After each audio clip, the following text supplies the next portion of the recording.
Jogjakarta, which literally means delightful, is a city of art, culture, and tourism, and is populated by approximately 500,000 people.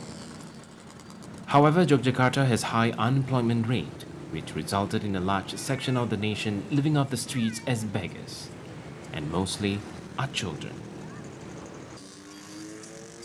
In contrast to the greenery and flowers that line the streets of other cities in Indonesia, the streets of Yogyakarta are lined with street urchins. Sutina belongs to this large segment of the city's population, starting her street career from the tender age of 5. Even as the searing hot asphalt burns the soles of her shoeless feet, she trudges on to endure the poverty of her life. The same fate befell Sumiarti, age 8. The streets have become so familiar that these children regard them as a big play area. Each time the street lights turn red, the small bodies of street urchins dart out onto the roads, weaving between vehicles, totally disregarding danger. As they weave through vehicles begging for change, these children entertain their customers with their shrill voices and the rhythmic jiggling of a makeshift tambourine made from bottle caps. Seldom are their melodic voices appreciated as the traffic drowns it out. Even as these children beg for their livelihood, the thick black fumes expelled from the vehicles slowly poison their small lungs. Sutina, Sumiarti, and her brother Agung resort to this to ensure their day-to-day survival. In spite of the unfairness of it all, many parents are forced to send their offspring out on the streets. The most important reason, perhaps, is that this path provides greater economic sustenance. Ibu saya kalau di rumah menganyam pakai enceng gondok untuk membuat tas, dan saya cuma bantuin bapak ngamen. Adik-adik saya kadang kalau libur ikut ngamen, tapi tidak libur ikut bantuin ibu. In spite of the vicious poverty of these street urchins, these kids still possess a sense of patriotism. One shining example is Agung, who inspires to be a soldier when he grows up so he can support his family while defending his country. Such poverty in Yogyakarta is heart-wrenching, particularly since the situation worsens day by day. Much focus has been given to this issue. Researchers concluded that street life is particularly harsh, more so for a child, as it is full of threats, brutality, and degradation. Those who live through it suffer extraordinary psychological pain. Some, however, refute these claims, claiming that if such is true, street urchins will not exist. The fact is that the population of street urchins has been steadily growing and has even created a subculture of their own. Young children who abandon home life or were abandoned by their parents get their income by becoming beggars, garbage collectors, and shoeshine kids. Some of them may not even have known their parents.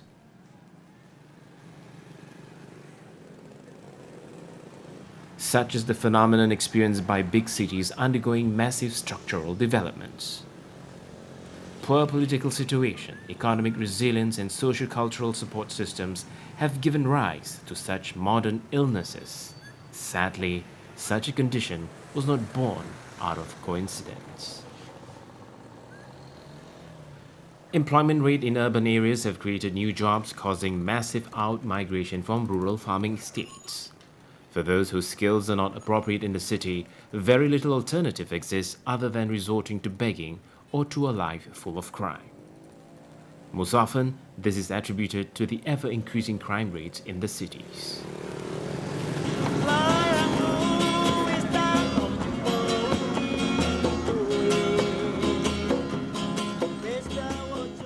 Buskers are street entertainers who sing in public in exchange for some loose change. Buskers enrich the atmosphere by entertaining the public with their pleasing voice, complemented by some snazzy mastery of their musical instrument. They will sometimes seek center stage in public buses and restaurants. Approximately 46.7% of the street's urchins become buskers at some point of their career.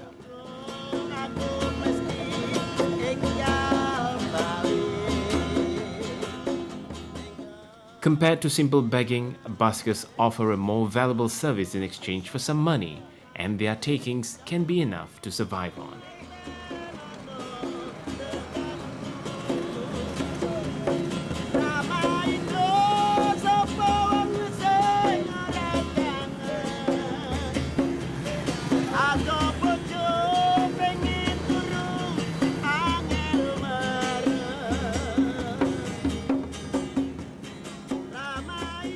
Nevertheless, the public hold prejudice against street entertainers by associating with them a life of criminal activities and unorthodox ways. Often, they are regarded as uncouth and loose. Such attitudes may represent a small segment of street entertainers but does not generally apply to all. Ya sebenarnya kita kan tidak mau dilahirkan sebagai anak jalanan, tapi karena keadaan memaksa. Ya kan mereka turun ke jalan kan itu dari berbagai macam masalah, ya kan. Mungkin ada yang masalah keluarga, ada yang dia ada masalah, nggak cocok sama keluarga dia minggat. Mungkin ada yang buat kriminal di daerah dia, terus dia pergi ke jalan kan. Ada juga yang memang mereka orang-orang tidak mampu. Dia mikirnya daripada dia punya waktu beberapa jam untuk sekolah kan lebih baik dia di jalan ngamen, apa dia baca puisi, apa cari uang buat makan, ya kan. Ya mereka pikir sudah bisa baca pun sudah cukup. Karena mereka sudah tidak ada keluarga lagi kan. Sudah ibaratnya masa depan sudah ya ada di tangan dia sendiri gitu. Ya pemerintah sebenarnya menyediakan juga rumah-rumah singgah, ya kan. Sekolah-sekolah terbuka. Tapi mungkin dari anak-anak jalanannya juga kawan-kawan kita yang mungkin susah. Saya aslinya jauh Kalimantan Timur. Kalimantan Timur ya, saya di sini juga karena keadaannya memaksa kan. Karena mungkin orang tua sudah almarhum semua sudah meninggal. Dan saya berpikir saya lebih banyak mendapatkan saudara saya di jalan. Ya, seperti kita kenal mungkin kita jadi saudara kan, kita bisa kenal gitu kan. Sementara kalau saya tetap di Kalimantan saya jadi cukup primitif nanti mungkin. Nggak bisa baca mungkin, malah saya mungkin tidak bisa baca kalau tetap di Kalimantan kan. Sebelumnya dulu juga pernah juga saya dipelihara orang, ya kan. Suruh ikut orang, suruh bantu-bantu. Dia orang itu kerja, saya suruh bantu-bantu. Tapi ya mungkin karena di jalan itu kita dinilai sebagian orang itu kita jelek. Jadi mungkin kalau misalnya di suatu toko ada yang hilang-hilang apa perhitungan perinciannya kurang, kita dicurigain kan. Saya kan juga punya harga diri juga, jadi saya lebih baik di jalan aja. Mendapat uang mungkin 5.000, dengan itu hasil keringat saya sendiri puas. Saya di sini dari usia 10 tahun. 20. Jalan 21 ya, saya sudah 10 tahun, cukup lama 10 tahun. Poverty and hardship is inextricably linked, and the existence of street urchins only prove this. Ya itu tergantung pemerintahan Indonesia saja ya. Tergantung pemerintah Indonesia. Kalau misalnya dana-dana yang dikorupsi sama pejabat-pejabat yang duduk di kantor itu dibagikan buat mereka sekolah, mungkin mereka bisa jadi sarjana semua. Berapa miliar sendiri yang mereka gunakan buat kantong mereka pribadi kan. Kalau mereka kasih buat kita dibangunkan sekolah, dibangunkan rumah singgah, itu mungkin kita akan jadi sarjana dan mungkin akan jadi dosen semua kita ya. They are the victims of the economic suppression and are unable to break the vicious cycle of poverty. Nah, setiap tahun kita lihat semakin bertambah gitu pengangguran di Indonesia ini, semakin bertambah anak jalanan. Ya mungkin nanti mentok-mentoknya kalau misalnya ngamen cari uang, apa baca puisi susah, mungkin nanti bisa ke kriminal itu.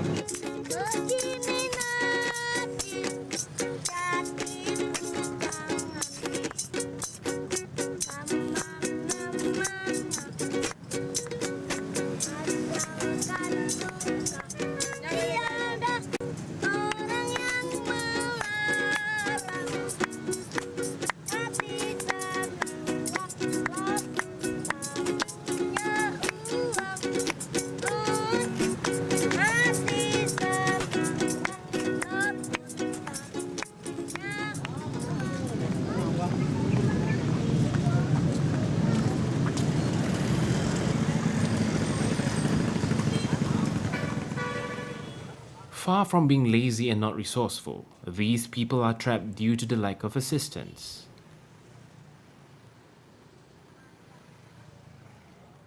Let's listen to the plight of Agus and Moyong. Saya ya pengen cari pengalaman lah, hidup jalan rasanya kayak gimana. Hidup jalan itu katanya emang susah. Makan sono ya yang orang. Kalau enaknya tuh yang paling seneng makan bareng, habis ngamen ntar ngumpul, ntar seneng-seneng rame-rame, jadinya enak. Kalau jadi ntar gantian, mana yang kawan susah kita bantu lagi. Kalau misalnya dia pelit gitu, ntar langsung ya udah, ntar kalau kita punya apa pelitin, walaupun dia sakit nggak usah tolongin, biar dia itu ngerasain pelit sama kawan, jadinya ntar lama-lamaan baik sendiri. Tidur bareng, main-main bareng. Nah, malam kadang tidur bareng di sini, kadang di Sabrangan, kadang di sana anak malam duduk-duduk lah ngamen bareng, ngamen mangan ikut bareng. Nah, ada duit mangan bareng. Hijau warnanya. Kalau sakit biasa itu di ini klinik. Terus anak-anak jalanan udah khusus sendiri. Ya sama masyarakat nggak apa-apa. Yayasan itu gini loh Mas, dulu itu pernah pas waktu yayasan mana-mana Jakarta bertemu dengan Presiden Megawati, itu kan kasih berapa ratus kan, 500. Bentar kita tuh suruh ngasih semua 500 semua, dikasih 100. Satu orang jadi pegawainya tuh ngambil bagian dari kita gitu loh. Namanya kan juga sana itu korupsi gitu. Masa depan saya tuh ya pengennya pertama itu nabung, ntar kalau udah kumpul uang baru kita modal dagang atau jualan apa gitu. To be street children is not one of their options. With no roof and facing greater odds compared to other children's. Their life is full of tough challenges and turbulence. They had to live life with no guidance, love, and protection from their parents or family members. Looking back on the life experiences which mold character and attitudes of our young generation, we foretell a gloomy outlook for generations to come. Simply because a good future for this present generation is shadowy and slowly fading. Tumbuh dan berkembang dalam rumah, berganti-ganti, pindah-pindah, menyesuaikan diri dengan situasi dan keadaan sekitar. Demikian pula kami, anak manusia, anak Indonesia, anak dunia masa kini, lahir tanpa rumah, beratapkan langit, beralaskan kardus, berselimutkan kain, hangat karena kasih ibu. Saat ini, sekarang ini, hal yang besar sedang terjadi dalam hidup kami. Kami menerima rumah tetap, tak perlu ganti, tak perlu pindah, agar dapat hidup, tumbuh dan berkembang layak sebagai anak manusia.